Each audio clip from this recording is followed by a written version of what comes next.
이제 저희는 몇 관 남겨놓고 있지 않습니다. 이제 26강을 함께 살피도록 하겠습니다. 일곱 재앙과 악인의 심판에 대해서 살피겠습니다. 반드시 16강을 들으셔야 합니다. 제가 16강을 다루지 않았기 때문에, 즉 계시록 13장을 다루지 않았기 때문에 한 부분을 건너뛰었지만 여러분께서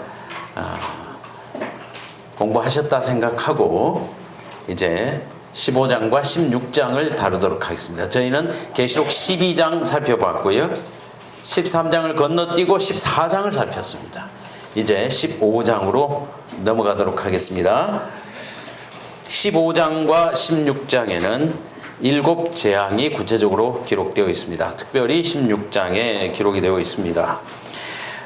세 번째 슬라이드를 보시면 일곱 나팔과 일곱 재앙의 연관성에 대해서 조금은 복잡한 도표가 그려져 있습니다. 도표를 잘 보시면 왼쪽에 일곱 나팔이 기록되어 있습니다. 첫째 나팔이 땅에 영향을 미칩니다. 둘째 나팔은 바다에, 셋째 나팔은 강에, 넷째 나팔은 해, 달에, 다섯째는 무저갱 열쇠를 사단이 받는 장면입니다. 여섯째 나팔은 황충 군대가 유브라데스 강을 넘어오는 장면입니다. 기억이 나시나요? 네. 여기 와서 공부하신 분들은 지금 생생하게 기억이 잘 나실 것입니다. 그런데 오른쪽에 보시면 일곱 재앙이 기록되어 있습니다. 똑같이 첫째 재앙은 땅에 임합니다. 둘째 재앙 바다에 임합니다. 셋째 재앙 강입니다. 넷째 재앙 해입니다. 다섯째 재앙 짐승의 보좌가 침을 받습니다. 짐승의 보좌가 무저갱입니다. 다 같습니다. 순서가 정확히 일치합니다. 여섯째 재앙이 유브라데스 강물이 마르는 재앙입니다. 그러므로 일곱 나팔과 일곱 재앙은 그 임하는, 그 역사하는 대상이 똑같다고 하는 것을 알 수가 있습니다. 그래서 어떤 신학자들은 일곱 나팔과 일곱 재앙은 같은 것이다 이렇게 설명하는 사람도 있지만 그것은 전혀 그렇지 않습니다. 전혀 그렇지 않습니다. 일곱 나팔과 일곱 재앙은 완전히 다릅니다.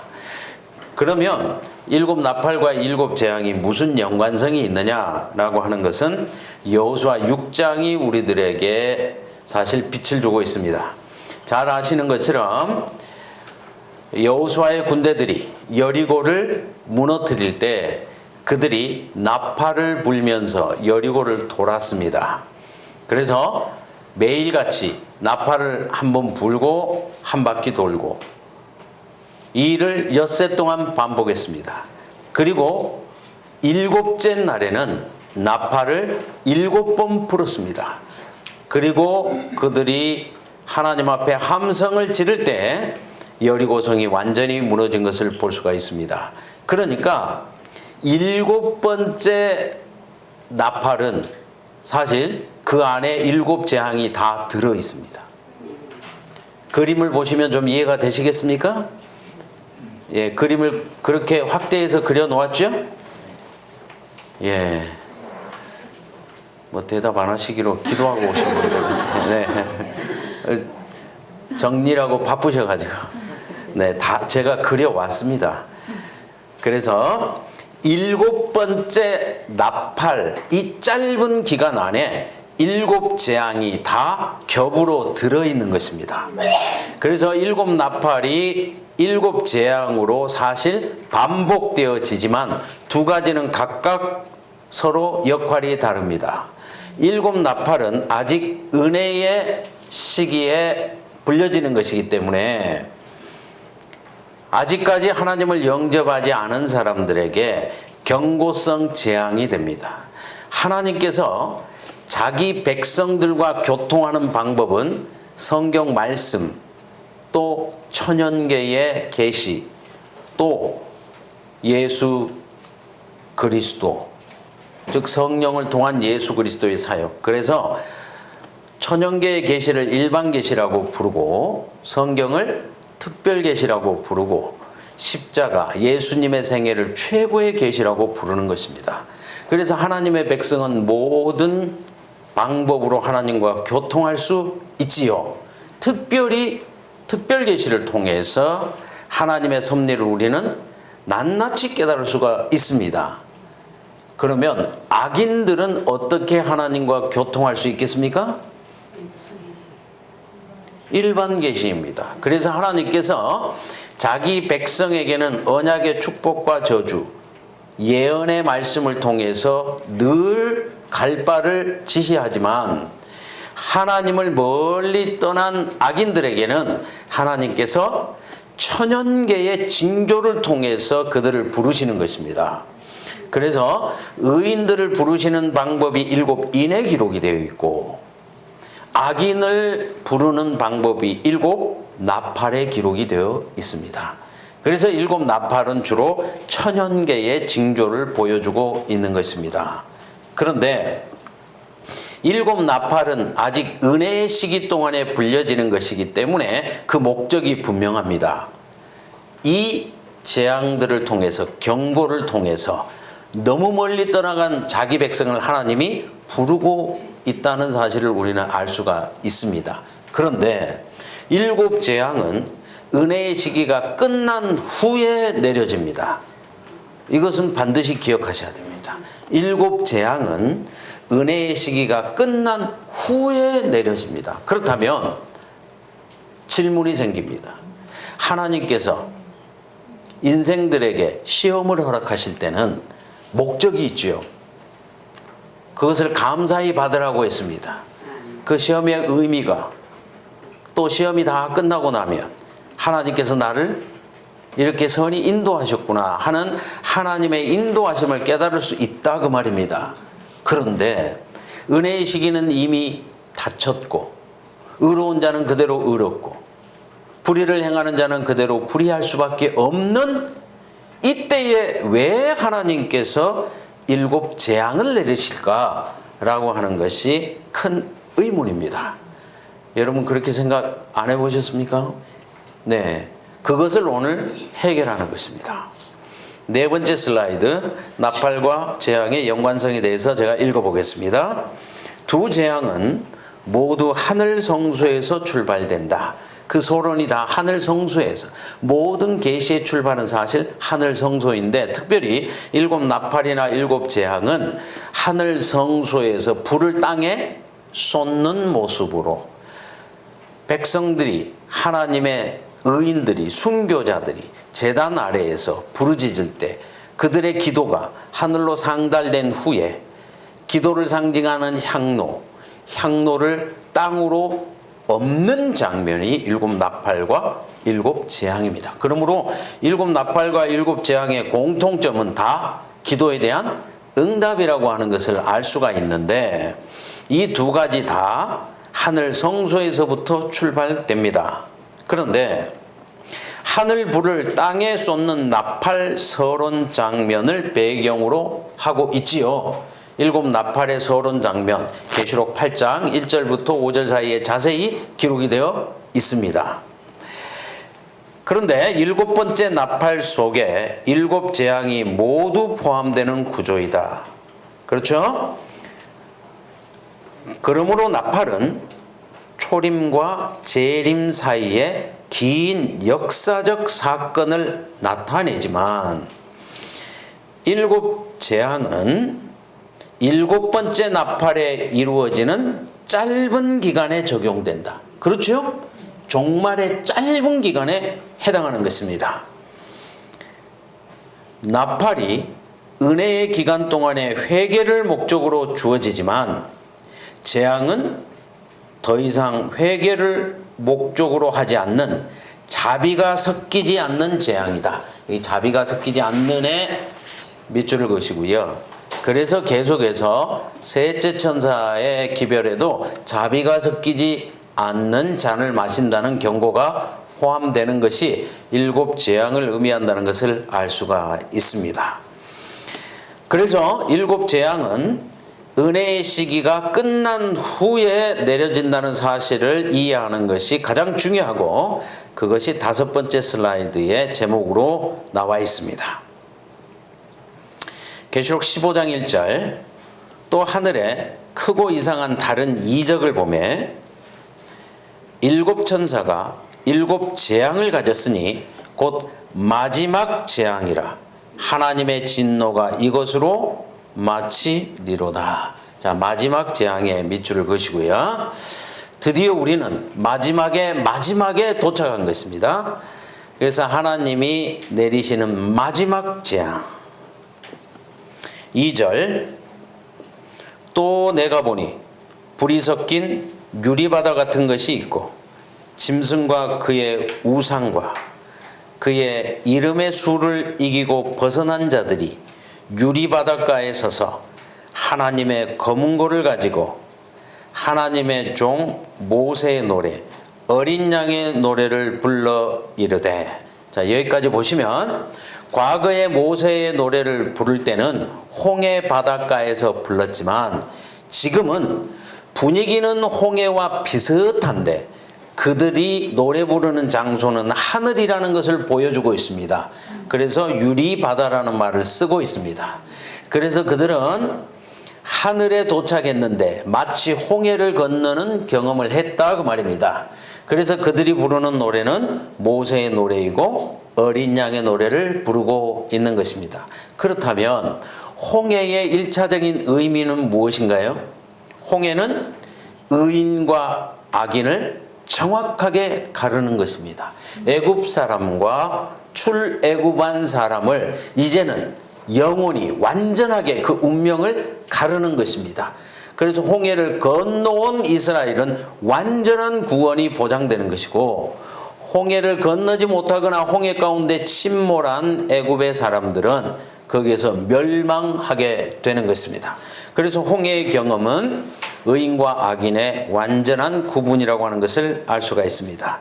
그래서 그들이 홍해를 건너는 듯한 그런 경험을 하면서 홍해를 건넌 후에 미리암이 노래를 했듯이 그들도 새 노래를 하고 있습니다. 구원의 노래겠지요. 그 노래는 이렇습니다. 주 하나님 곧 전능하신 이시여 하시는 일이 크고 놀라우시도다. 만국의 왕이시여 주의 길이 의롭고 참되시도다. 의롭고의 밑줄 그시고, 계시록 후반부에 심판이 나올 때마다 짝이 되어서 나오는 것은 공의롭다는 것입니다. 의롭다는 것입니다. 그래서 7 재앙에서 가장 많이 나오는 말은 의롭다는 말입니다. 의롭다, 공의롭다. 세상의 법정에서는 의롭지 못하다는 말이 제일 많습니다. 여러분 그거 아시지요? 네, 저도 가족 중에 변호사가 있습니다만은 정말 공의롭지 않은 것이 세상의 변호 같습니다. 그래서 아들을 낳아서 그런다고 하지 않습니까? 1 더하기 1이 얼마냐 그러면 2입니다. 그러면 수학자를 시키고, 1 더하기 1이 얼마냐 그러면 조금만 생각을 해보겠습니다. 그러면 예수를 시키고, 1 더하기 1이 얼마냐 그러면 얼마를 만들어 드릴까요? 그러면 법을 시키면 됩니다. 네. 이런 세상에서 우리가 간절히 바라는 것은 공의로운 심판입니다. 그런데 하나님의 심판은 공의롭다고 하는 것이 계속 짝이 되어서 나오는 것을 볼 수가 있습니다. 4절 보겠습니다. 주여 누가 주의 이름을 두려워하지 아니하며 영화롭게 하지 아니하오리이까. 오직 주만 거룩하시나이다. 자, 심판의 결과, 그들이 노래하는 노래는 주만 거룩하시니이다.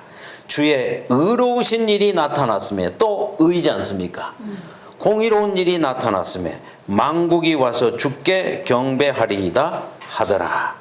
그래서 심판에서 구원받은 의인들, 이제 은혜의 문은 닫혔습니다.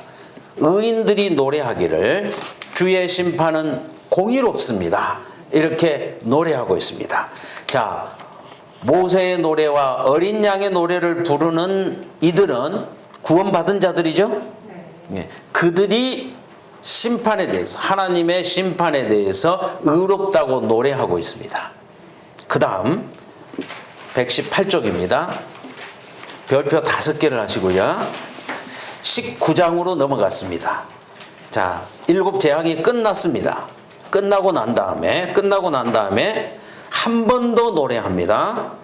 19장 1절, 2일 후에 내가 들으니 하늘에 허다한 무리의 큰 음성 같은 것이 있어 이르되 할렐루야, 구원과 영광과 능력이 우리 하나님께 있도다.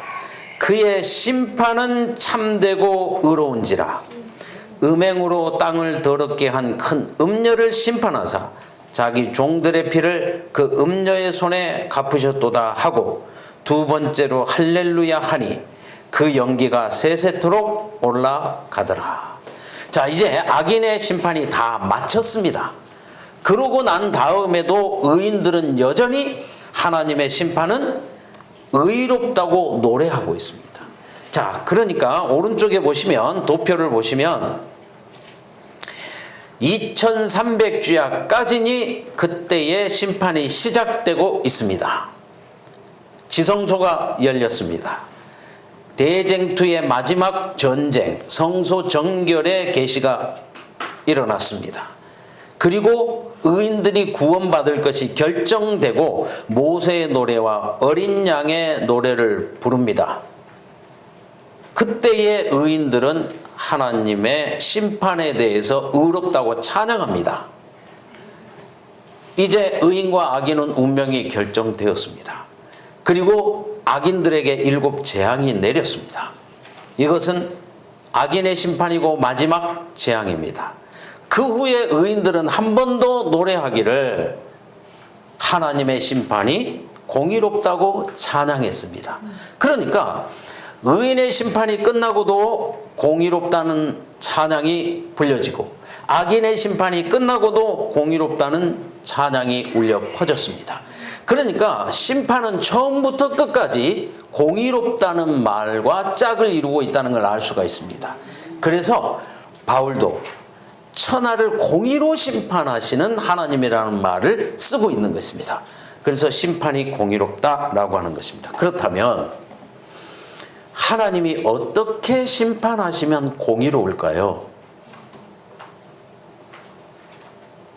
이것이 큰 질문입니다. 3번째 슬라이드를 보실까요? 공의의 심판에 대해서 빛을 주고 있는 스토리는 창세기 18장입니다. 창세기 18장, 아브라함이 조카 롯을 향해서 하나님 앞에서 공의로운 심판을 호소하고 있습니다. 22절, 그 사람들이 거기서 떠나 소돔으로 향하여 가고 아브라함은 여호와 앞에 그대로 섰더니. 자, 이제 이 하나님의 사자들은 심판을 하러 가는 장면입니다. 그런데 아브라함이 하나님 앞에 공의에 대해서 따져 물을 게 있었어요. 그래서 하나님 앞에 마주 섰습니다.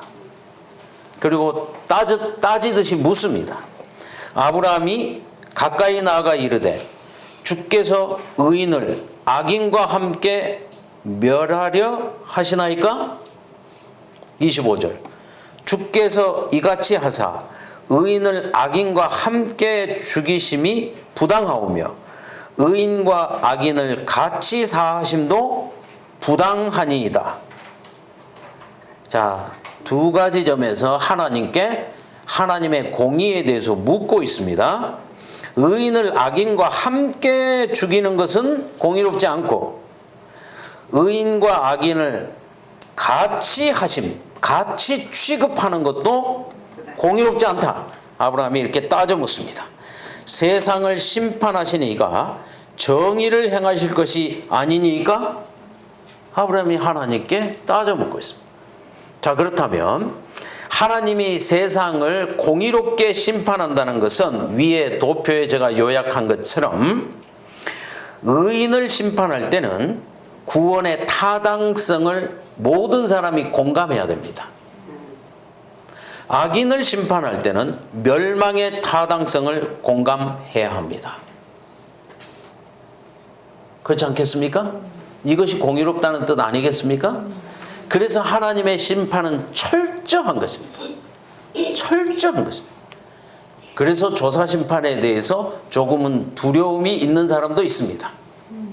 철저하게 심판하는 것입니다. 왜냐하면요, 예를 들어서 제가 보니까 우리아가 하늘에 갈 것 같아요. 여러분도 그렇게 생각합니까? 햇사람 우리아가 얼마나 충직한 사람입니까? 그래서 햇사람 우리아가 하늘에 갈 것 같아요. 다윗도 갈 것 같아요. 근데 하늘에 가서 다윗과 우리아가 만난다고 생각을 해 보십시다. 밧세바가 어느 편에 설까요? 그래서 시집가고 장가가는 게 없는가 봅니다. 그런데 우리아가 밧세바에게 묻겠죠. 당신이 하늘에 와서 고맙다.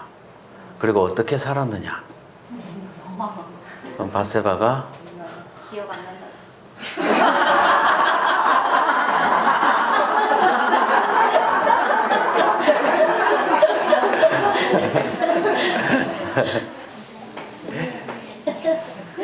처음에는 부드럽게 이야기하겠죠. 당신이 허망하게 세상을 떠난 후 다윗 왕이 나를 어여삐 여겨서 제가 다윗과 함께 나머지 생애를 잘 보내다 왔습니다. 그래요? 그런데 필름이 돌아가면 돌아갈수록 다윗이 그랬단 말이야? 그래서 다윗이 나를 불렀어? 내가 집을 가지 않았는데 한 번 더 또 집으로 보냈어? 우리아가 점점 미궁에 빠져들겠죠.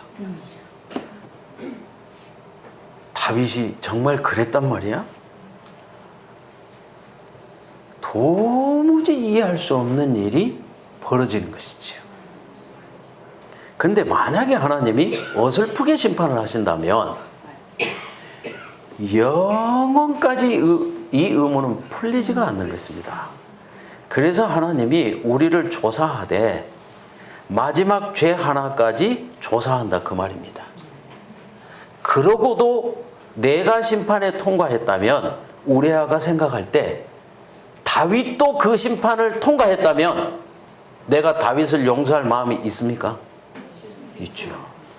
내가 철저하게 심판을 받은 것처럼 하늘에 도착한 모든 사람이 철저한 심판을 통해서 철저한 조사를 통해서 여기에 도착해 있다는 것을 공감하는 순간 하나님의 심판이 의롭다는 것을 모든 사람이 찬양할 것입니다.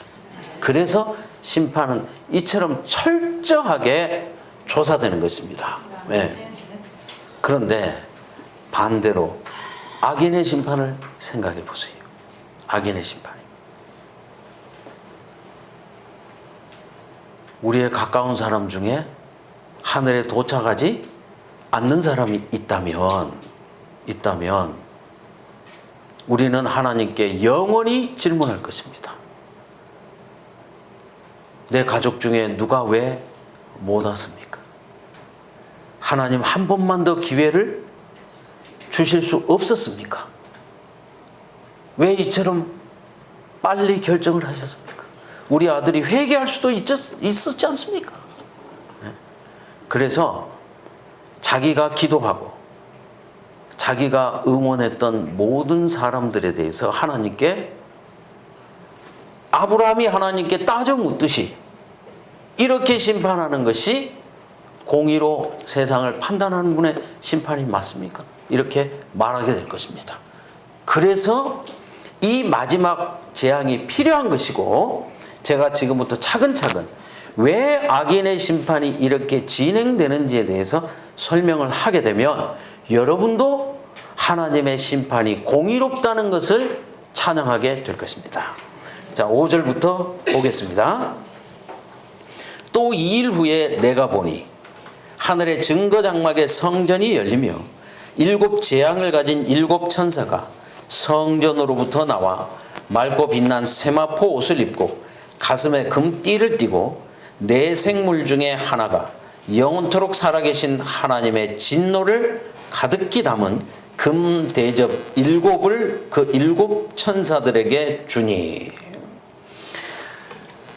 자, 지금 장면은 의인들이 모세의 노래와 어린 양의 노래를 부를 때 다른 쪽에서는 증거 장막이 열리면서 7 대접을 가진 7 천사가 7 재앙을 내리기 위해서 준비하고 있는 모습입니다. 상반된 모습입니다. 의인들은 구원의 노래를 부르고 있고 악인들에게는 7 재앙이 이제 막 쏟아지려는 장면입니다. 8절, 하나님의 영광과 능력으로 말미암아 성전의 연기가 가득 차매 7 천사의 7 재앙이 마치기까지는 성전에 능히 들어갈 자가 없더라. 자, 성전에 들어갈 자가 없다에 밑줄을 그치고 이제 더 이상 중보자가 없다는 뜻입니다.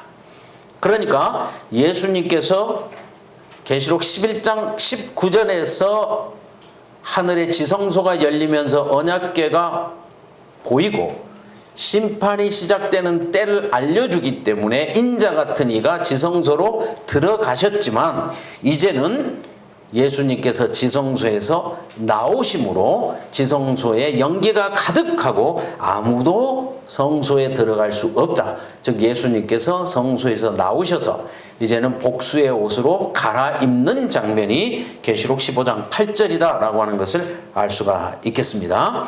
출애굽기 40장 34절 이하에도 보시면 구름이 회막에 덮이고 여호와의 영광이 성막에 충만하매, 자, 영광이 충만하며 모세가 회막에 들어갈 수 없었으니 이는 구름이 회막 위에 덮이고 여호와의 영광이 성막에 충만함이었으며. 그래서 모세가 성소를 다 지었을지라도 하나님의 영광이 성전에 가득하고 구름이 덮일 때는 제사장 외에는 성소에 출입할 수가 없었다. 절차를 따른 제사장 외에는 출입할 수 없었다는 것입니다. 마찬가지로 하늘 성소도 연기가 가득하고 성전에 능히 들어갈 자가 없다는 것은 예수님이 나오시게 되면 어느 누구도 성전 봉사를 더 이상 할 수 없다는 은혜의 시기가 끝났다는 것을 보여주고 있습니다.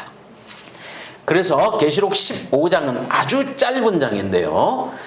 계시록 15장에서는 두 가지를 보여줬습니다. 의인들은 조사심판에서 합격하고 구원의 노래를 부르고 있고 악인들은 조사심판에 참여하지 못함으로 이제 7 재앙을 받으려는 그 서론에 해당하는 것이 15장입니다.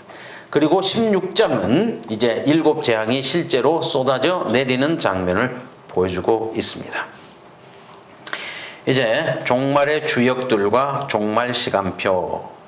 자, 이 도표가 뒤쪽에도 있죠? 한 번 더 나와 있습니다. 뒤쪽부터 잠깐 보겠습니다. 120쪽에 보면 비슷한 도표가 또 그려져 있습니다. 제가 원장선생님에게 꼭 이 도표를 보여드려야 되는데 제가 어떻게 이 도표를 보여드릴 수 있을까요?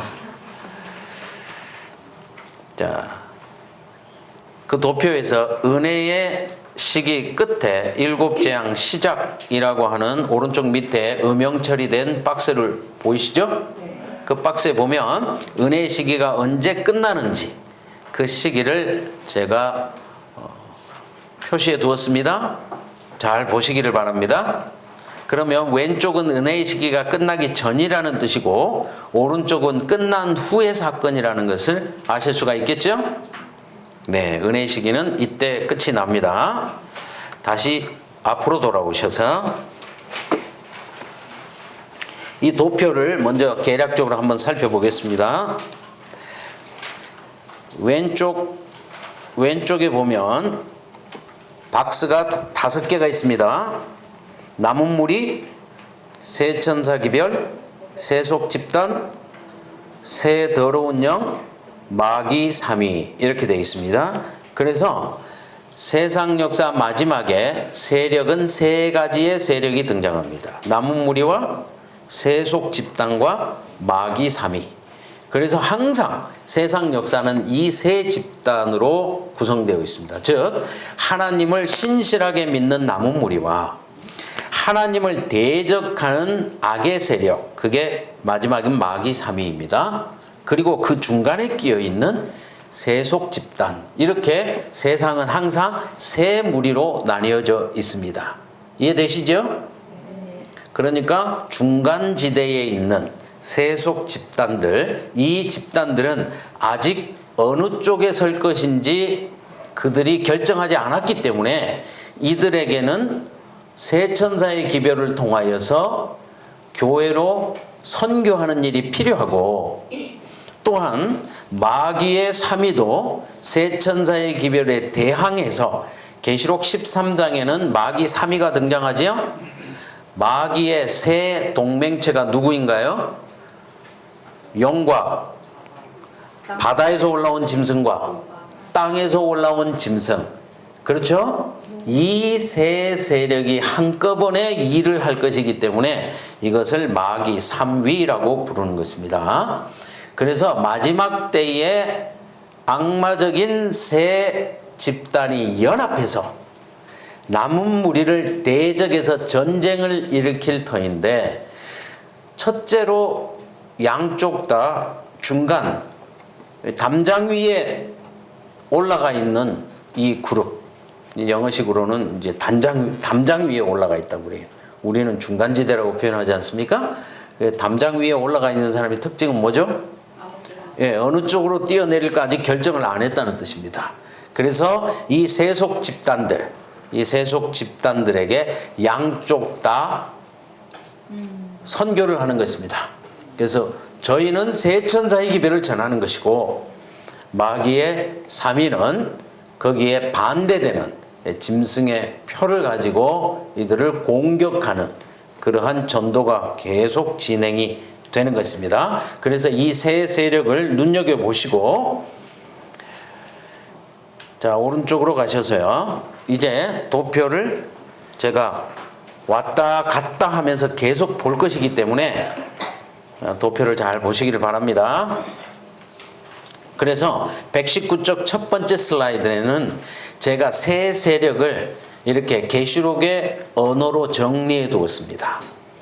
계시록에는 남은 무리를 14만 4천 이렇게 표현하고, 큰 무리, 아무라도 능히 셀 수 없는 큰 무리, 다 같은 무리죠.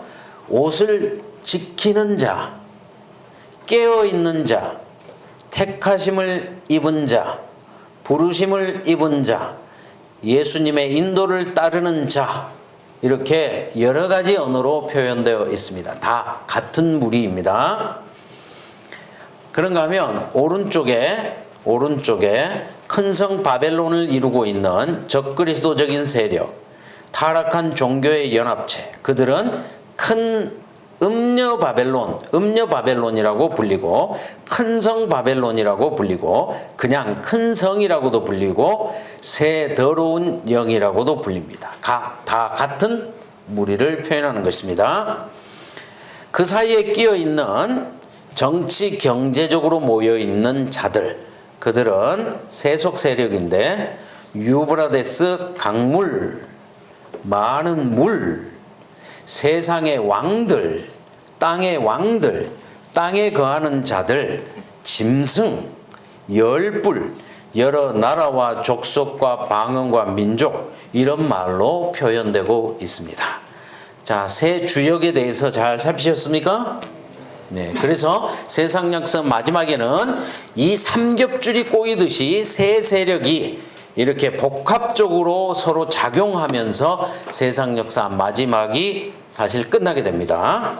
자, 그러면 두 번째 슬라이드 도표를 잘 보시고요. 순서가 1번, 2번, 3번, 4번 순으로 시간 순으로 진행되기 때문에 번호 순으로 잘 살피시면 되겠습니다. 왼쪽에 남은 무리가 있고, 중간에 세속 세력이 있고, 오른쪽에 타락한 종교가 있습니다. 그런데 왼쪽에 있는 남은 무리는 세 천사의 기별을 통하여 중간에 있는 세속 세력을 전도하고 있습니다. 이것이 첫 번째입니다. 그러니까 하나님의 참 복음이 먼저 땅끝까지 증거되는 것입니다. 그때에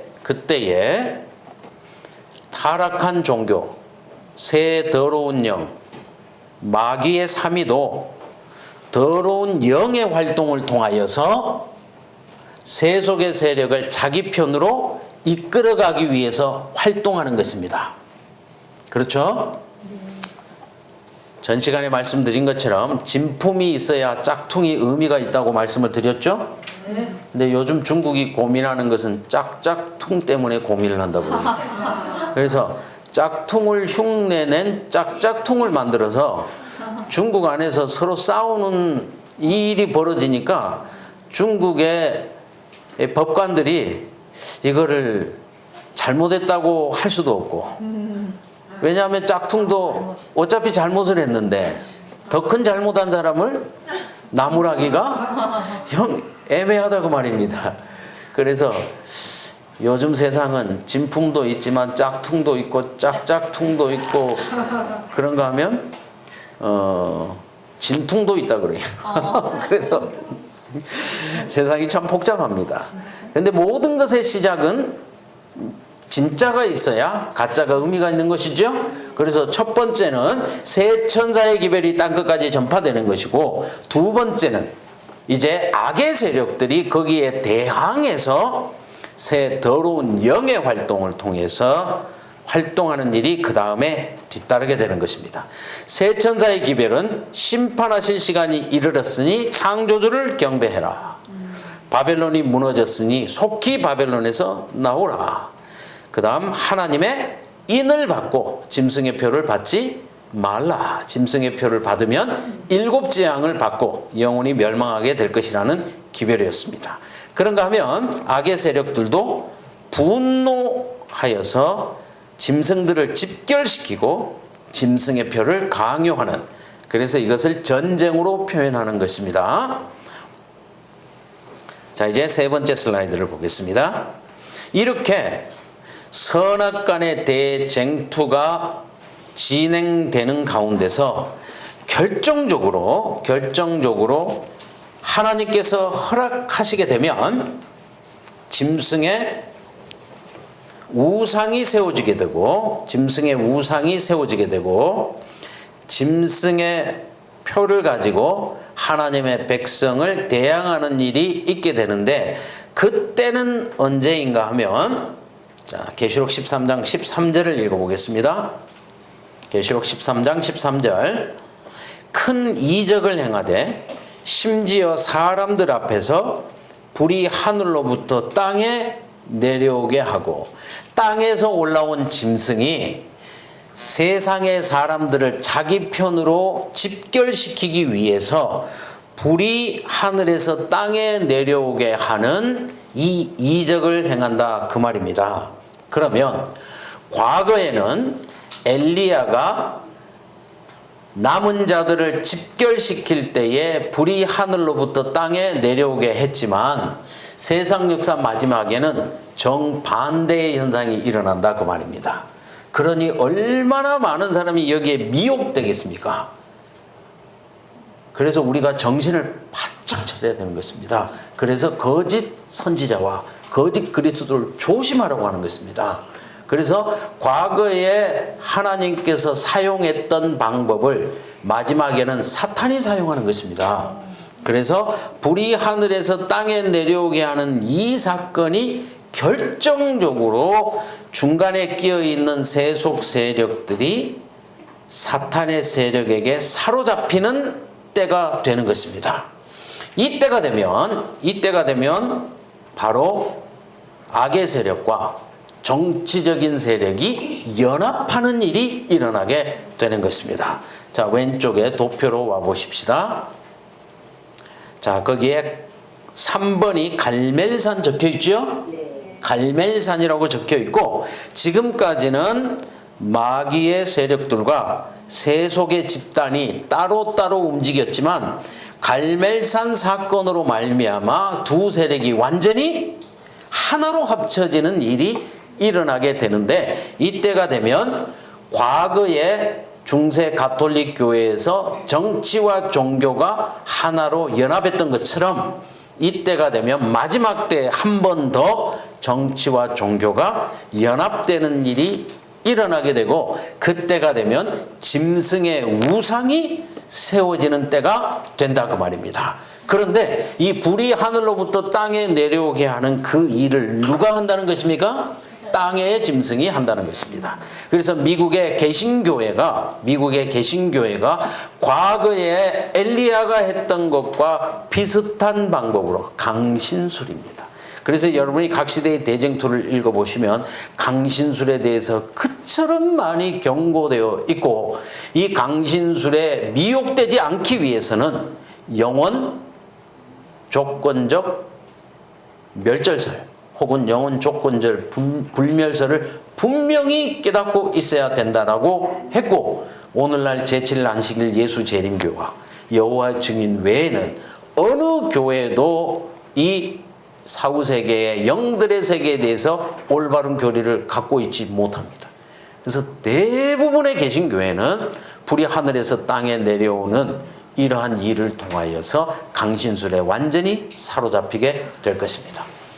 이것이 마귀가 준비하고 있는 가장 무서운 멸망에 가정한 것입니다. 여기에 우리는 분명히 이 사실을 깨닫고 있어야 되겠습니다. 그래서 이제 세 번째 스테이지에서 악의 세력들은 집결하고 있는 모습을 저희가 보았습니다. 네 번째 스테이지에 가면, 자, 119쪽 네 번째 슬라이드죠. 이제 짐승의 표, 강요, 사형, 명령. 계시록 13장 8절, 죽임을 당한 어린 양의 생명책에 창세 이후로 이름이 기록되지 못하고 이 땅에 사는 자들은 다 그 짐승에게 경배하리라. 완전히 둘로 나뉘어지는 모습입니다. 15절, 그가 권세를 받아 그 짐승의 우상에게 생기를 주어, 밑줄을 그으세요. 그 짐승의 우상에게 생기를 주어 그 짐승의 우상으로 말하게 하고, 자, 말하게 하고에 밑줄 그으시고요. 생기를 주었고 말하게 했습니다. 또 짐승의 우상에게 경배하지 아니하는 자는 몇이든지 다 죽이게 하더라. 구약에서는 우상은 생기가 없었습니다. 우상은 말할 수 없었습니다.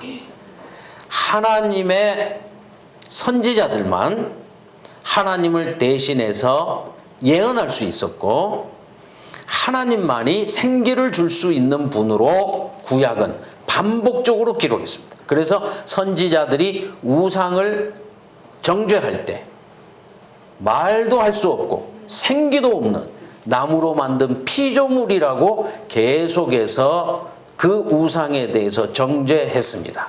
그러나 마지막 때에는 우상이 생기가 있습니다. 우상이 말을 하게 됩니다. 얼마나 무서운 세상이 다가오고 있는 것입니까?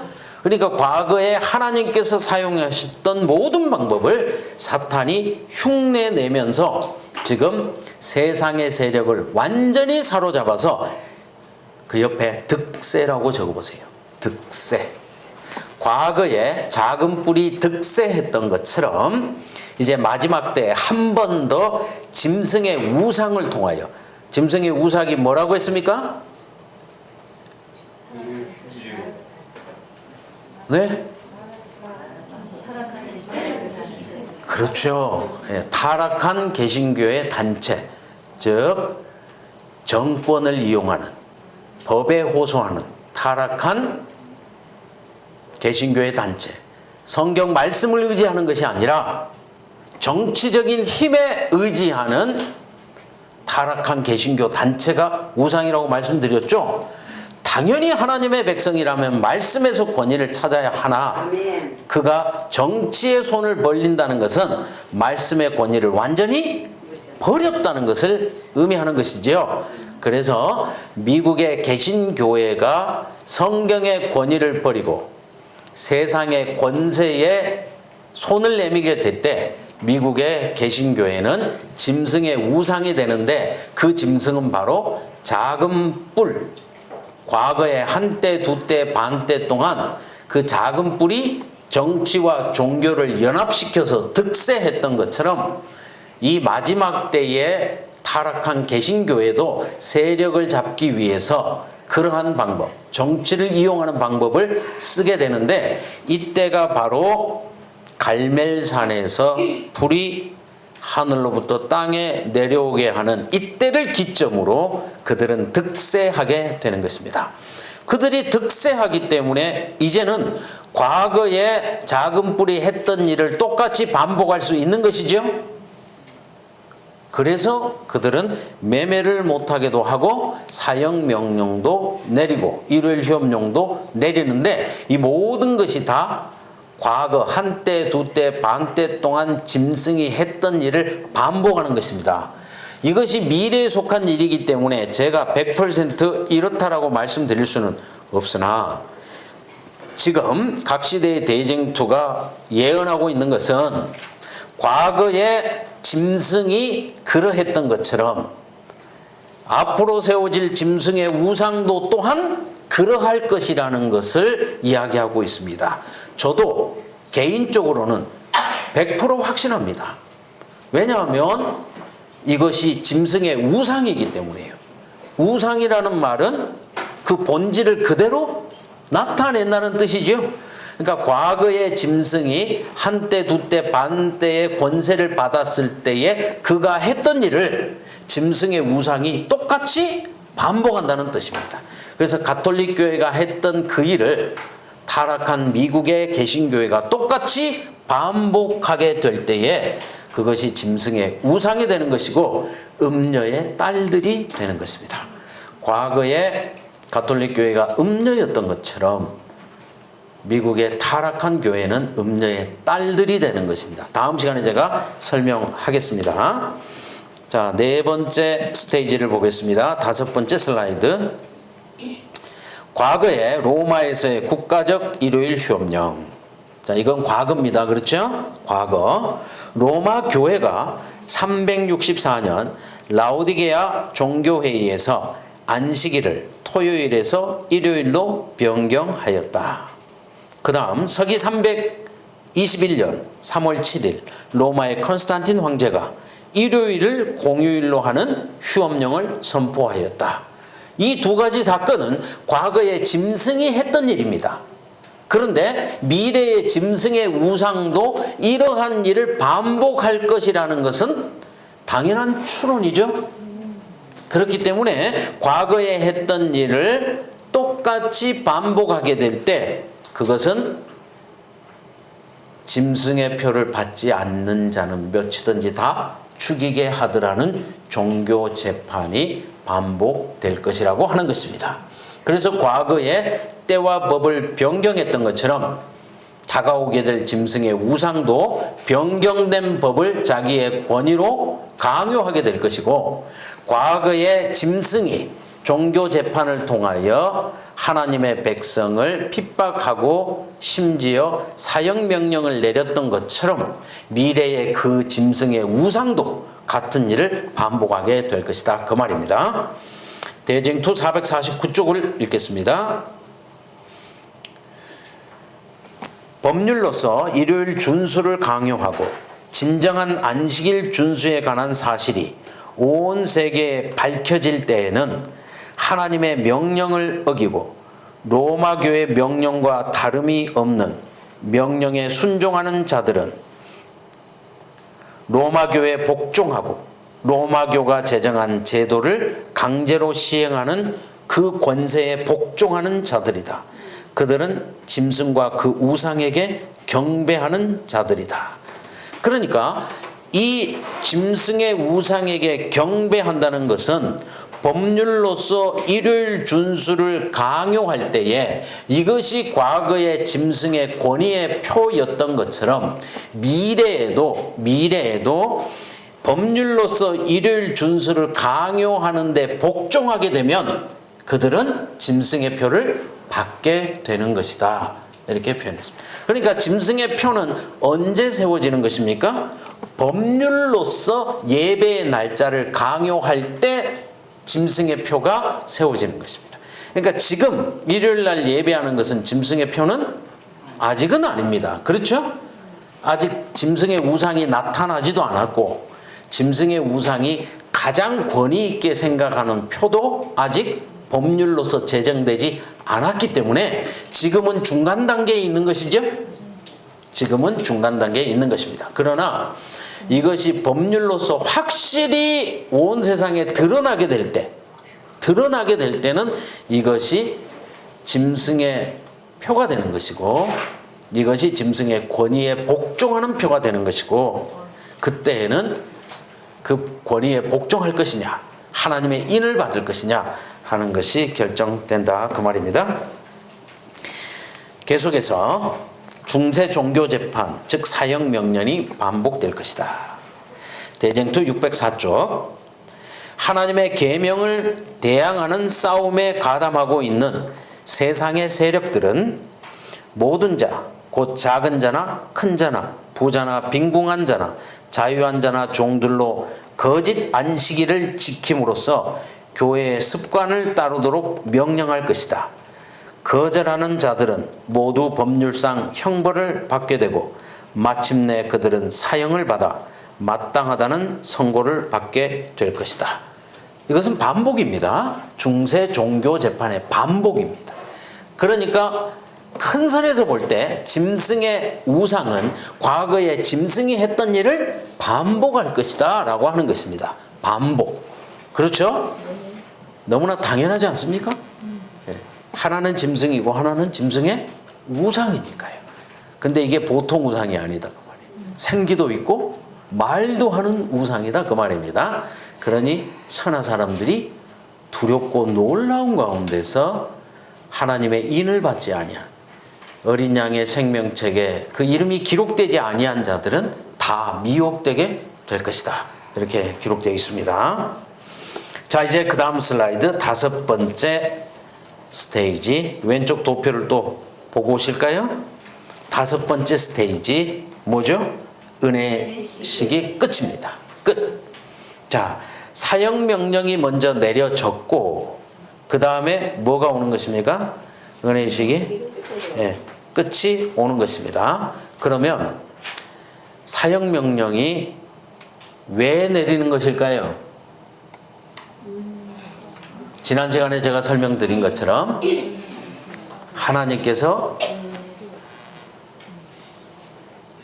머뭇하는 자기 백성을 마지막으로 부르시는 가장 큰 자비의 목소리가 사형명령입니다. 아들아 지체하지 말거라. 딸아 숨어있지 말거라. 빨리 바벨론에서 나오거라. 그래서 우리를 색출해내는 거예요. 그때에 여러분의 장로님들이 움직이거든 그때라도 따라 움직이시기를 바랍니다. 예. 그게 하나님의 마지막 가장 큰 은혜예요. 예. 이스라엘아 왜 죽고자 하느냐. 그게 그때 바래지는 소리. 그래서 사형명령이 우리에게는 가장 큰 은혜라고 하는 것을 알아야 돼요. 네. 이 사형명령이 내려지는 때는 짐승의 표가 온 천하의 법률로서 공개되는 때임과 동시에 그 상대 개념인 안식일이 온 천하에 이슈화되는 때입니다. 그러니까 일요일이 크게 드러나기 때문에 일요일의 권위에 복종하지 아니하는 또 안식일을 지키는 집단들이 온 천하에 숨김바되지 않고 완전하게 드러나는 때가 이때입니다. 이때를 큰 외침의 때라고 부르는 것입니다. 이때는 우리가 상상하지 못했던 수많은 사람들이 양당 간의 결정의 순간에서 과거에 들었던, 과거에 읽었던 말씀들을 기억하고 순식간에 하나님 편으로 돌아오는 일이 일어나게 되는 큰 외침의 때가 바로 짐승의 표가 세워지고 사형명령이 내려질 때 머뭇머뭇하던 모든 사람은 결정의 순간이 이르러 오게 되는데 엘리야가 혼자 남아 있었습니다 라고 했지만 7천이 있었던 것처럼 우리가 지금은 우리가 선교하는 것이 벽에 부딪히는 것처럼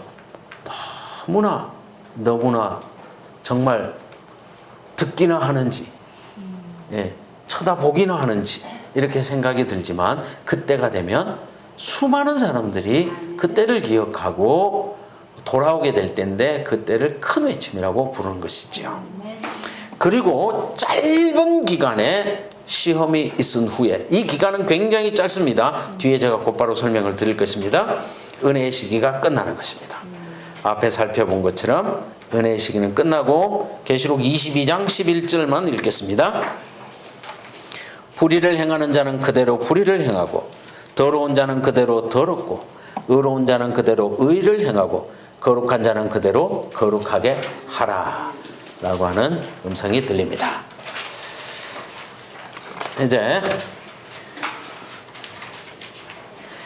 이제 구체적으로 7 재앙을 살펴보겠습니다. 자, 지금까지는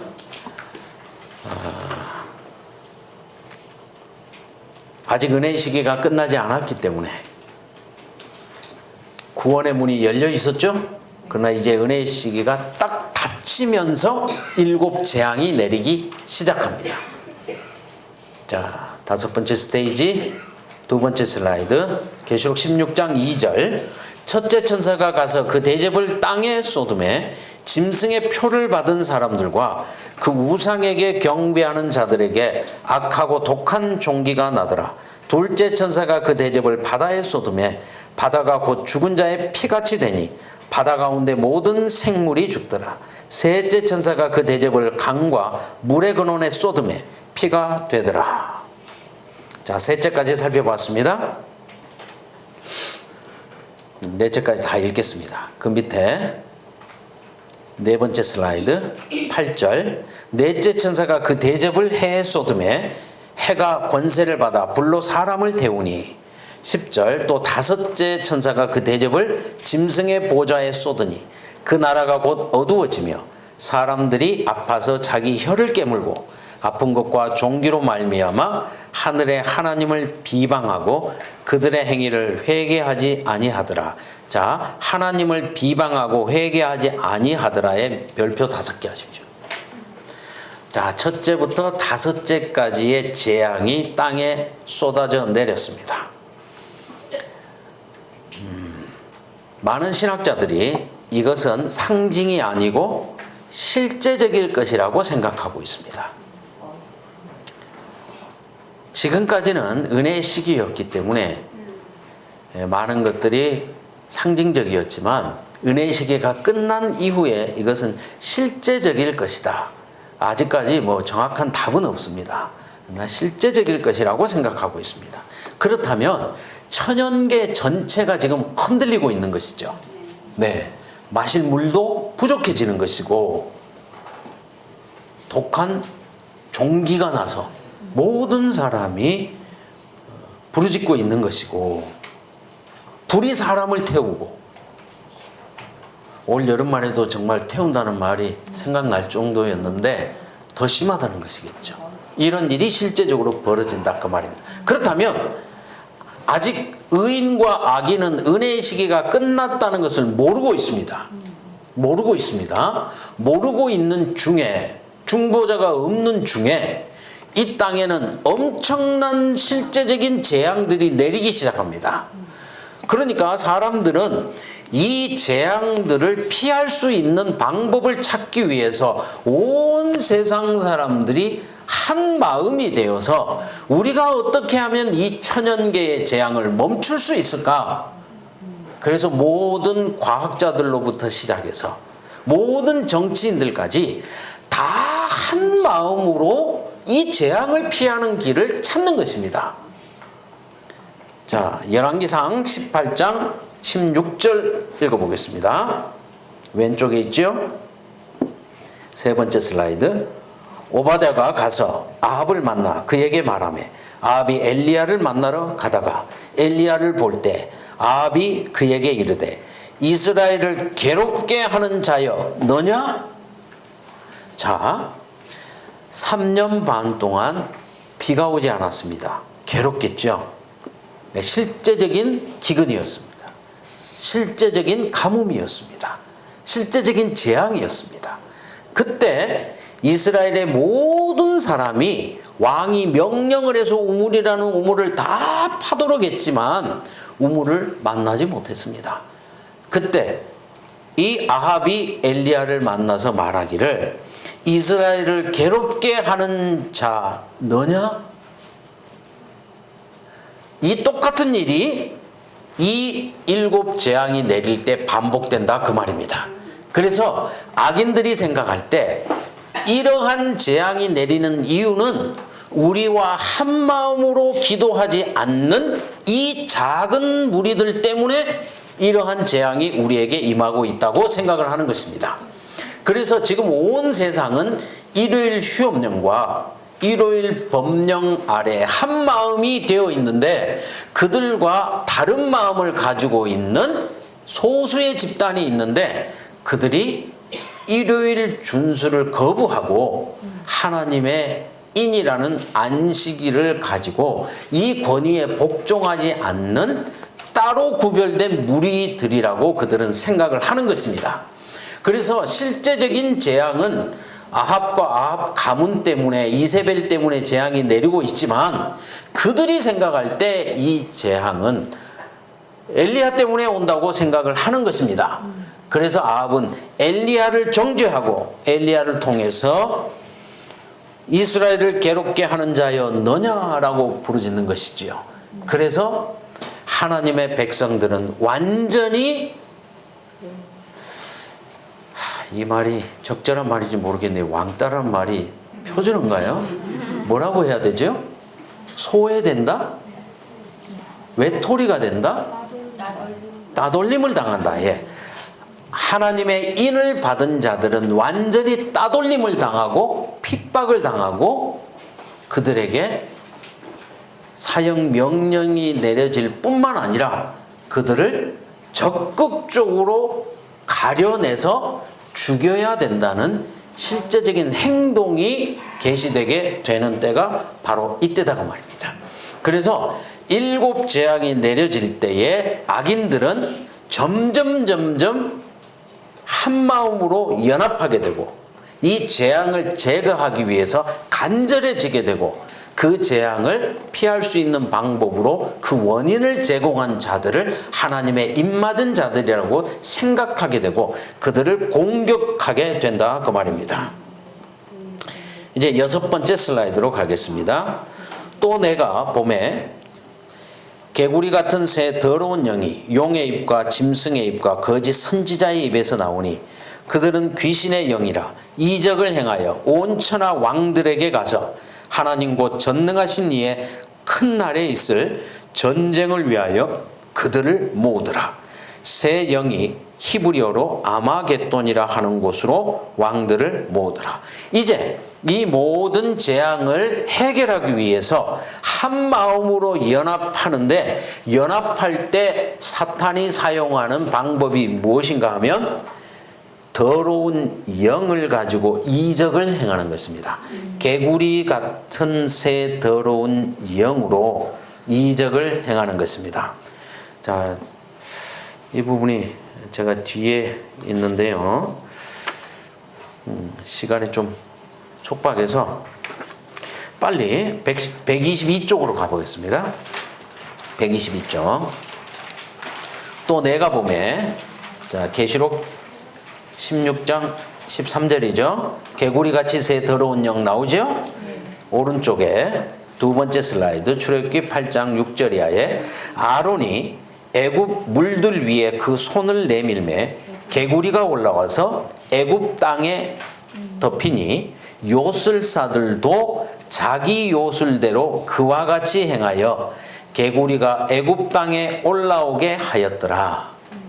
자, 모세와 아론이 하나님의 표적을 보이면 애굽의 술사들도 똑같이 따라하게 되었죠.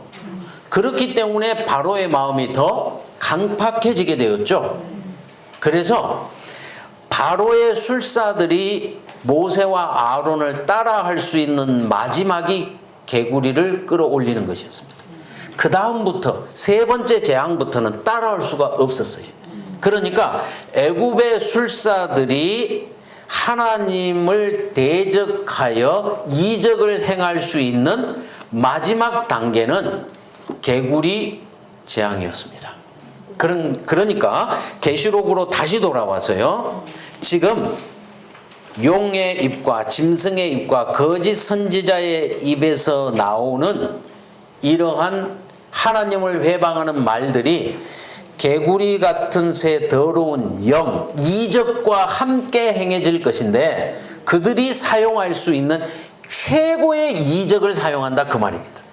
개구리 같은 새 더러운 영이라는 말은 사탄이 사용할 수 있는 최고의 이적, 마지막 이적, 애굽의 술사들이 사용할 수 있는 마지막 카드가 개구리 카드였습니다. 그 이상은 따라할 수가 없었어요. 그래서 그들은 할 수 있는 최고의 영적인 방법을 동원해서 사람들을 다 집결시켰다고 말입니다. 그리고 전쟁을 하기 위해서 모았다고 말입니다. 누구를 공격해야 되나요? 이 재앙의 원인이 된 그 소수의 사람들, 하나님의 인을 받은 사람들을 공격하기 위해서 모든 사람을 집결시키는데 그때 이적을 사용하고 입의 말을 사용합니다. 입의 말은 뭐죠? 거짓 교리죠. 예, 거짓의 진리를 대적하는 그러한 방법으로 사람들을 다 모았다 그 말입니다. 이때를 위해서 하나님께서 미리 말씀하셨습니다. 마태 10장 23절 찾으셨나요? 120쪽 6번째. 이 동네에서 너희를 박해하거든 저 동네로 피하라. 내가 진실로 너희에게 이르노니 이스라엘의 모든 동네를 다 다니지 못하여서 인자가 오리라. 이 마지막 재앙은 온 세상에 한꺼번에 내려서 하나님의 백성이 피하지 못하는 재앙이 아니라고 말이에요. 왜냐하면 이미 은혜의 시기는 끝났기 때문에 하나님 백성 중에 이 재앙으로 말미암아 넘어지는 사람은 없어요. 그리고 이 재앙을 피할 길을 하나님이 주십니다. 그래서 이 때를 위해서 예수님이 미리 말씀하셨어요. 너희는 두려워하지 말고 그때가 되면 피하되 내가 피할 길을 줄 것이다. 이렇게 말씀하셨습니다. 7번째 스테이지. 자, 7번째니까 빨리 위에 있는 도표를 한번 보고 오세요. 자, 6번째는 뭐였습니까? 공격이죠. 아마겟돈 전쟁을 사탄이 예비해서 하나님의 백성을 공격하는 단계가 6번째 단계였습니다. 그런데 7번째 단계, 이제는 마지막 중에 끝입니다. 하나님의 보호의 손이 나타남. 계시록 16장 17절. 7째 천사가 그 대접을 공중에 쏟음에 큰 음성이 성전으로부터 나와 이르되 되었다 하니, 밑줄을 그으시고요. 되었다 하시니 번개와 음성들과 우레소리가 있고 또 큰 지진이 있어 얼마나 큰지 사람이 땅에 있어 온 이래로 이같이 큰 지진이 없었더라. 자, 이 결정적인 순간에 악인들이 의인을 공격하려는 이 결정적인 순간에 7째 대접이 땅에 쏟아지면서 하나님의 역사 개입, 하나님이 거기에서 손길이 개입하면서 악인들은 의인을 공격할 수 없고 의인들은 보호를 받고 공중에서는 되었다라고 하는 음성이 발해지게 된다 그 말입니다. 그래서 십자가에서 되었다, 다 이루었다 라고 하는 음성이 발해진 것처럼 이때 아마겟돈 전쟁에서 악인들이 의인을 공격하려는 순간 되었다라는 음성이 한 번 더 발해지면서 하나님의 구체적인 역사 개입이 이루어진다 그 말입니다. 이것을 대쟁투 631쪽은 이렇게 기록을 했습니다. 비록 계명을 지키는 자들을 죽이고자 하는 시간을 정해 놓았을지라도 아무도 그 충성된 각 사람을 둘러 진치고 있는 강한 수호자들의 경계망을 깨뜨릴 수 없다. 그들을 해하고자 높이 들려진 검은 마치 지푸라기처럼 무력하게 꺾여져 힘없이 떨어진다. 또 어떤 사람들은 전사의 모양을 한 천사들에 의하여 보호를 받는다. 구약에 다니엘을 보호하는 가브리엘 천사가 있었습니다. 다니엘을 구체적으로 보호해 주었습니다. 신약에도 요한이 탄생하려 할 때 천사가 직접 나타났습니다. 역사적인 순간마다 나를 보호하는 천사가 나타나서 역사 속에 개입하는 모습을 우리는 종종 보고 있습니다. 그런데 이 마지막 때에는 우리를 보호하는 천사들이 실제적으로 나타나서 우리를 보호하게 되었다라는 음성과 함께 모든 것은 끝나는 것입니다. 자, 그러면 의인들을 향하여서 공격해 오려던 악인들의 모든 칼날이 하나님의 역사 개입으로 그들이 저항할 수 없는 힘으로 무력화되는 것을 경험했을 때 중간 단계에 있었던 세속의 세력들은 자기들이 속았다는 것을 알게 되겠죠. 우리가 따르는 이 타락한 종교가 참 종교가 아니었고 하나님은 저 소수의 무리가 섬기는 저 무리들의 하나님이 참 하나님이라는 것을 그들이 실제적으로 깨닫게 되는 것입니다. 그래서 의인들에게 가려는 화살이 이제는 음녀에게로 짐승의 표를 강요한 용과 짐승과 거짓 선지자의 연합체에게로 쏠려지게 되는 것이죠. 그들의 지도자에게 쏠려지게 되는데 이 모든 것의 시작점, 중심부에는 누가 있는가 하면 거짓 선지자가 있는 것이죠. 음녀가 있는 것입니다. 타락한 종교가 있는 것이죠. 종교에 속은 것입니다. 그래서 이제 8번째 슬라이드 빨리 한번 도표를 쳐다보시고요.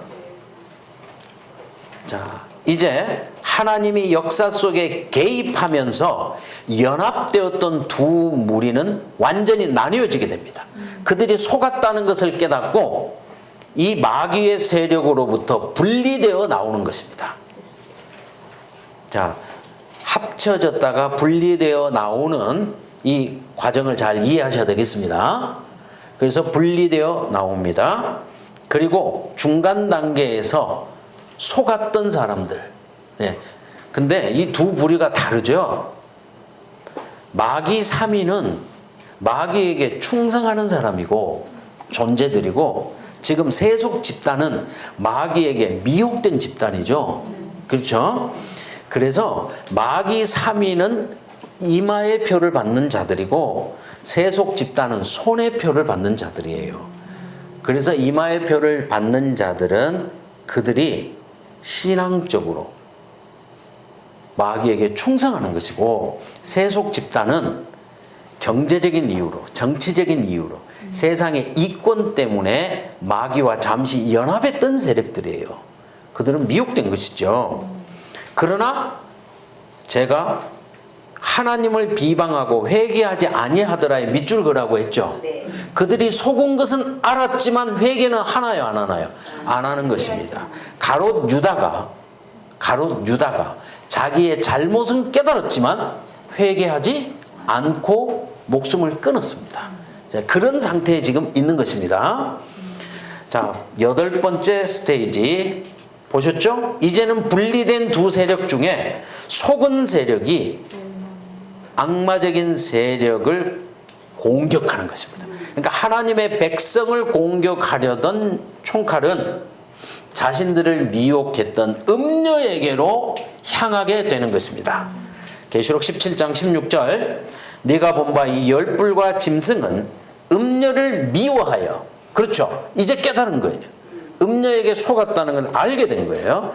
음녀를 미워하여 망하게 하고 벌거벗게 하고 그 살을 먹고 불로 아주 사르리라.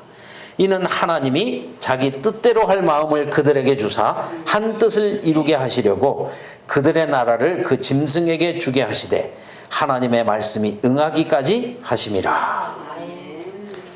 자, 옆을 보겠습니다. 내가 보니 왕자가 놓이고 옛적부터 항상 계시니가 자정하셨는데 그의 옷은 희기가 눈 같고 그의 머리털은 깨끗한 양털 같고 심판을 베푸는데 책들이 펴 놓였더라. 그때에 내가 작은 뿔이 말하는 큰 목소리, 이 작은 뿔이 계시록에 와서 음료로 표현되고 있습니다. 작은 뿔이 말하는 큰 목소리로 말미암아 주목하여 보는 사이에 짐승이 죽임을 당하고 그 시체가 상한 바 되어 타오르는 불에 던져졌으며. 그래서 이 마지막 때의 심판 장면에서 네 분이 일어나서 서로 죽이는 일이 일어나는 것을 볼 수가 있습니다. 계시록 13장 8절에도 이 부분은 생략하고요. 이제 아마겟돈 전쟁에 대해서 한번 빨리 요약을 하겠습니다. 지금까지 사실 제가 계시록 16장을 거의 다 설명을 드렸습니다. 그러나 한 번 더, 아마겟돈이 워낙 유명하기 때문에 한 번 더 정리를 해드리겠습니다. 앞에서 살펴본 것처럼 5번째 재앙이 내리게 될 때에 그들은 이 재앙에서 피할 길을 찾기 위해서 하나로 완전히 연합해서 전쟁을 위해서, 의인들을 공격하기 위해서 전쟁을 위해서 모은다 그랬습니다. 16장 12절을 읽겠습니다. 또 6째 천사가 그 대접을 큰 강 유브라데에 쏟음에 강물이 말라서 동방에서 오는 왕들의 길이 예비되더라. 자, 6번째 재앙은 어디에 내립니까? 큰 강 유브라데에 내립니다. 그때 강물이 말랐습니다. 강물은 뭐라고 했죠? 세속 세력들, 그렇죠? 많은 백성들, 그죠? 중간 세력들, 그렇죠? 중간 세력들이 강물이라고 했지 않습니까? 그러니까 5번째 재앙까지 내렸을 때 그들이 완전히 연합했지만 6째 재앙, 아마겟돈 전쟁에서는 둘로 나뉘어진다 그 말이죠. 둘로 나뉘어지는 것을 강물이 말랐다고 표현하는 것입니다. 그러니까 지금까지 음녀의 세력, 적그리스도 세력을 지지했던 세상의 세력들이 그들이 속은 것을 알고 지지를 철회하는 장면, 갈라서는 장면, 그것을 다른 말로 강물이 말라 이렇게 표현한다 그 말입니다. 계시록이 어렵긴 어렵습니다. 예. 이렇게 굉장히 다양한 표현 방법을 쓰고 있기 때문에 그래도 제가 이렇게 풀어줄 때 공부하는 것이 좋은 일이죠. 네. 제가 시간이 지나서 조금 조급함이 있어서 지금 네. 그래서 강물이 말라서 동방에서 오는 왕들, 별표 5개 하시고요. 동방에서 오는 왕들의 길이 예비되더라. 그러니까 악의 세력들 입장에서는 두 세력이 둘로 나뉘어집니다. 그러나 동방에서 오는 왕들은 의인들의 입장입니다. 지금. 그래서 지지 세력들이 둘로 나뉘어지면서 예수님의 재림이 곧 임박했다는 표현을 동방에서 오는 왕들의 길이 예비되었다 이렇게 표현하고 있는 것입니다. 그러면 왜 예수님의 재림을 동방에서 오는 왕들이라고 표현하고 있는가 하는 것입니다. 그것은 7번째 슬라이드 밑에 있는 이사야 45장 1절만 읽겠습니다.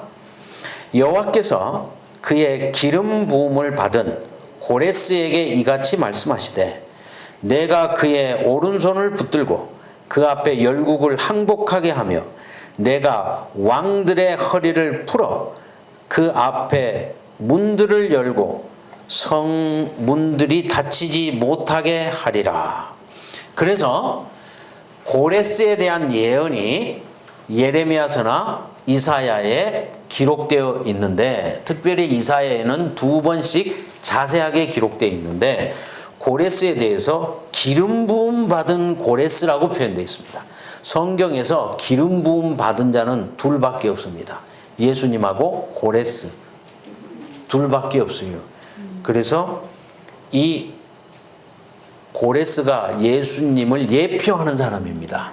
그런데 고레스는 왕들을 데리고 와서 바벨론 성을 멸망시켰다고 표현되어 있고, 그가 바벨론을 멸망시킬 때 강물에 대하여는 마르라 라는 이 예언을 성취시킨 것이죠. 그래서 바벨론 성이 멸망할 때는 강물이 말라서 멸망했고, 고레스는 동방의 연합 세력을 이끌고 왕들을 이끌고 와서 바벨론을 멸망시켰고, 바벨론이 멸망될 때에 하나님의 백성은 돌아올 수 있는 것이죠. 바벨론에서 나올 수 있는 것이죠.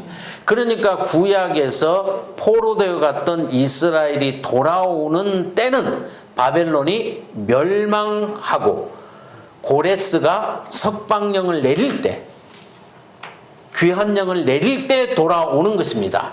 그런데 그 당시에 고레스는 기름 부음 받은 자라고 예언되어 있고, 고레스는 기품에 대하여 마르라 라는 하나님의 음성을 따라서 실제로 물을 말리게 되었고, 고레스는 하나님의 백성을 돌아가라는 석방령을 내리게 되었다, 그 말입니다.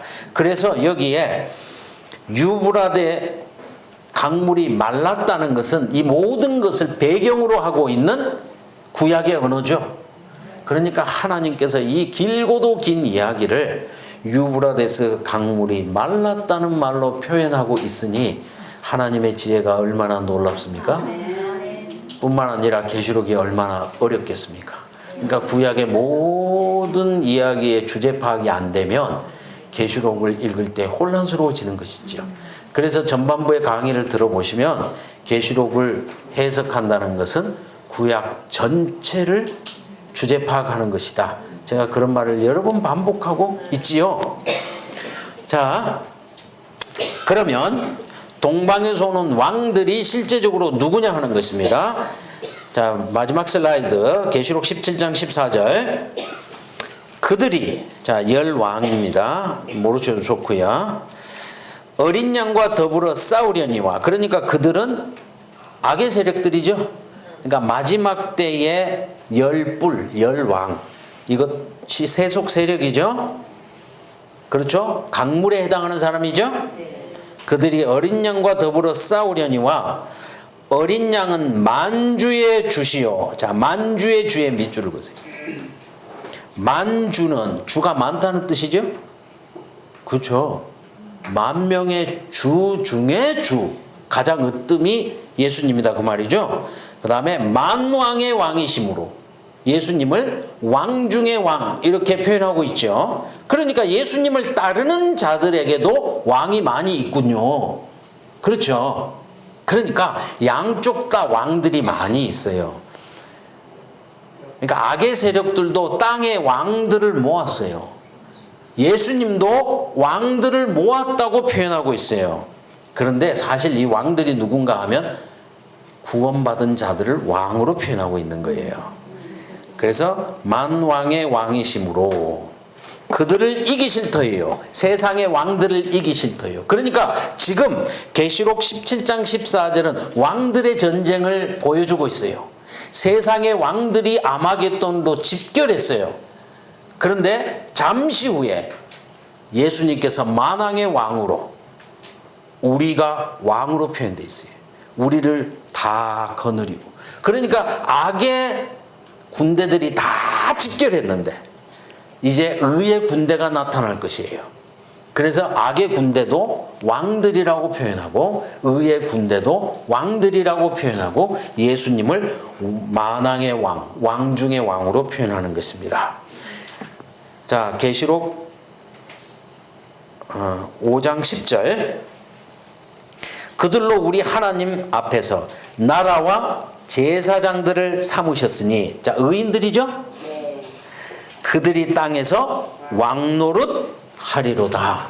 그래서 구원받은 자들을 왕으로 표현하는 경우가 굉장히 많습니다. 베드로서도 뭐라고 했습니까?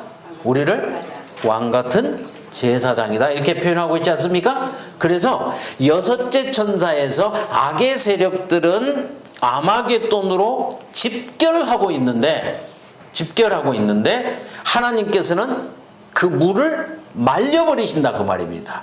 집결하고 있던 세력을 둘로 나뉘어 버린다 그 말입니다. 그래서 강물이 마르면 진짜 왕이 나타나는 길이 예비되는 것이다. 과거에 유브라데스 강이 마르고 고레스가 바벨론을 멸망시키고 해방령이 왔던 것처럼 그때가 이르렀다는 것을 이렇게 구약의 언어로 표현해 주고 있는 것입니다. 자, 이제 다 끝났습니다. 다 끝났고요. 자, 이제 세 번째 슬라이드를 보겠습니다. 아마겟돈 집결. 새 영이 히브리어로 아마겟돈이라 하는 곳으로 왕들을 모으더라. 그렇다면 아마겟돈이 무슨 말이냐? 성경에 딱 한 번만 나오고 있습니다. 그래서 이 아마겟돈을 이해하는 것이 너무나 어렵기 때문에 많은 신학자들이 어려움을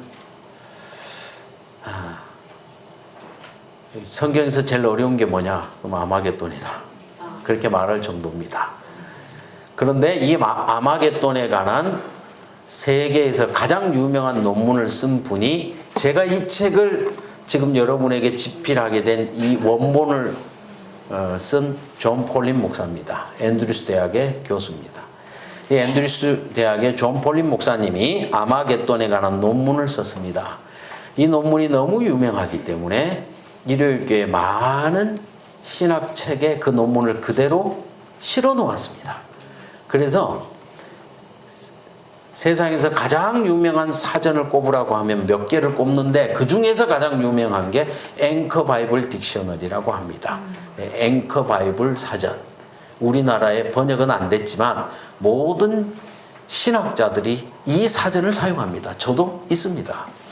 앵커 바이블 딕셔너리가 모든 주제별로 모든 것을 설명해 놓았는데 이 아마겟돈의 주제는 누구의 논문을 실어 놓았겠어요? 존 폴린의 논문을 실어 놨습니다. 그러니까 천주교인이라 할지라도 많은 개신교의 목회자라 할지라도 적어도 아마겟돈에 대해서는 존 폴린 목사님의 논문을 그대로 쓰고 있습니다. 그래서 제가 너무 많이 공격을 하면 그래도 조금 판단력이 있는 사람 같으면 뭐 안식일교회가 이단이고 뭐 세계적입니까? 이렇게 물어보면 제가 그 딕셔너리를 찾아서 당신들이 세상에서 가장 유명한 사전이라고 하는 이 사전에 안식일교회 목사의 논문이 실려 있습니다. 그럼 에이 거짓말요. 그럴 리가요. 거기에 그렇게 실려 있습니다. 여러분 자부심을 가지시기를 바라고 저희가 후배 목사들을 응원해야 됩니다. 네. 이런 목회자 한 사람이 얼마나 큰 역할을 하고 있는 것입니까? 예. 세계 계시록 학회 회장입니다. 세계에서 계시록을 연구하는 모든 신학자들은 이 존 폴린 밑에 와서 학회장의 지시를 받습니다. 그분이 30년 동안 하루에 2-3시간씩 원어로 계시록을 연구했습니다. 위대하지 않습니까? 새벽마다 일어나서 원어로 2-3시간씩 계시록을 연구했어요. 제가 그 소리를 20년 전에 듣고 제가 충격을 받았습니다. 그때부터 저도 계시록을 연구해서 제가 어떤 주제는 제가 100번 들었다고 말씀을 드렸죠. 제가 그렇게 연구를 한 것입니다. 네. 그런데 그분이 이렇게 해석했습니다. 아마겟돈은 자 까만색으로 되어 있는 음영 처리된 부분만 보겠습니다. 아마겟돈은 한 번만 기록되어 있습니다. 성경에. 이것을 그대로 해석하면 무깃도 산으로 해석할 수가 있습니다. 무깃도는 갈멜 산맥과 에스드렐론 평야 요새 도시로 구약의 많은 전쟁의 역사를 가진 곳입니다. 가장 유명한 전쟁은 갈멜산에 엘리야의 불이 내려온 곳입니다. 그래서 아마겟돈, 원래 이 아마겟돈은 하마겟돈으로 읽는 것이 더 정확합니다. 하는 산이라는 뜻이고 마겟돈은 무깃도라는 히브리어를 헬라어로 옮긴 것이라고 볼 수가 있습니다. 그래서 하는 산이라고 했고 마겟돈은 무깃도, 그래서 무깃도 산이라는 것이고 무깃도 산은 갈멜산을 나타냅니다. 무깃도 지역의 산, 그것은 갈멜산입니다. 그래서 갈멜산에서 최종적인 경배 전쟁이 끝났던 것처럼 세상 역사 마지막 전쟁도 갈멜산의 최종적인 예배 전쟁처럼 끝날 것이다 라고 해석되는 것입니다. 이 부분에 대해서는 시간이 좀 한정되어 있어서 결론만 읽고 마치겠습니다. 아마겟돈 전쟁 결론입니다. 문자적으로는 무깃도 산의 전쟁, 즉 갈멜산의 전쟁이다. 아합은 갈멜산으로 우상 숭배의 지도자들을 집결시켰다. 엘리야는 하늘의 불을 통하여 승리하였다. 계시록의 아마겟돈 전쟁 역시 영적 전쟁임을 강조한다. 옷을 지켜 벌거벗고 다니지 않는다는 표현이나 깨어있다는 표현은 신약 성경의 일관성 있게 성도들의 영적 상태와 관련된 전문 용어들이다. 사탄은 역사적으로 짐승의 입을 통하여 거짓 교리를 강요한 것처럼 이 전쟁에서도 개구리 같은 새 더러운 영을 사용한다. 그러니까 이 전쟁은 실제적인 전쟁이 아니고 영적 전쟁이다 그 말입니다. 왜냐하면 이 전쟁이 시작될 때 하나님의 백성은 어떻게 해야 된다고요? 자기 옷을 지켜 벌거벗고 다니지 말아야 된다. 깨어 있어야 된다. 이렇게 권면하는 것을 볼 때 이 전쟁은 실제적인 전쟁이 아니고 의의 옷을 지켜야 되는 전쟁이다 그 말이죠. 그리고 사탄이 사용하는 무기는 입을 사용한다 그 말이에요. 입, 용의 입과 짐승의 입과 거짓 선지자의 입을 사용한다 그 말입니다. 그래서 거짓 교리를 통하여 하나님의 백성을 벌거벗게 만들려는 전쟁이기 때문에 이 전쟁은 예배 전쟁이고 영적인 전쟁이고 마지막 전쟁이다 이렇게 볼 수가 있습니다. 자, 여기까지 마치고요. 마지막 제가 첫 번째 드렸던 질문만 대답하고 마치겠습니다.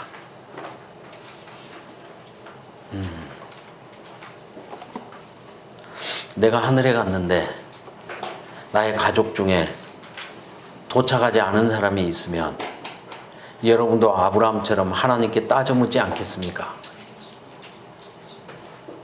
천하를 공의로 심판하는 자가 이렇게 심판할 수 있습니까? 한 번만 더 호소해 주시지요. 1년만 더 시간을 연장해 주시지요. 그렇게 하지 않겠습니까? 그것 때문에 은혜의 시간이 끝났음에도 불구하고 잠시 동안 대쟁투가 진행되는 것입니다. 그때는 중보자가 없기 때문에 자기의 본성이 그대로 나타나는 때예요. 지금은 의인과 악인 사이에 예수님이 계시기 때문에 의인과 악인 사이에 중보자의 중재로 말미암아 우리가 마음을 감추고도 살아갈 수 있어요. 그 사람이 어떤 마음을 가지고 있는지 우리는 모르고 살아가요. 그러나 은혜의 시기가 끝나버리면 모든 사람의 본성이 그대로 드러나는 시기가 되는 거예요. 소위 말하는 야곱의 환난이 오는 거예요.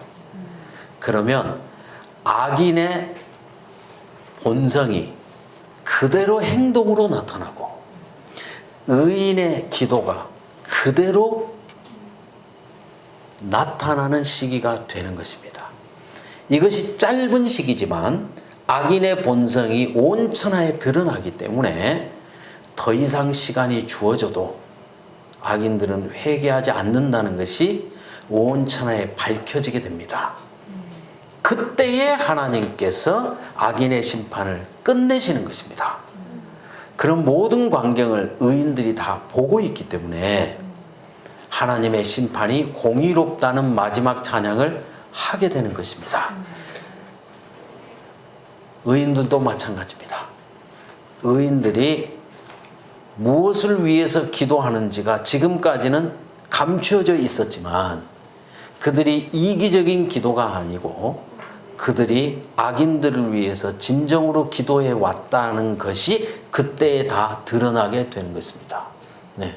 그렇기 때문에 의인과 악인의 본성이 완전히 드러나는 이 은혜의 시기 끝에 있을 7 재앙, 이것은 영원한 운명을 결정하는 공의로운 심판이 되는 것이고 이것이 필요하게 되는 것입니다.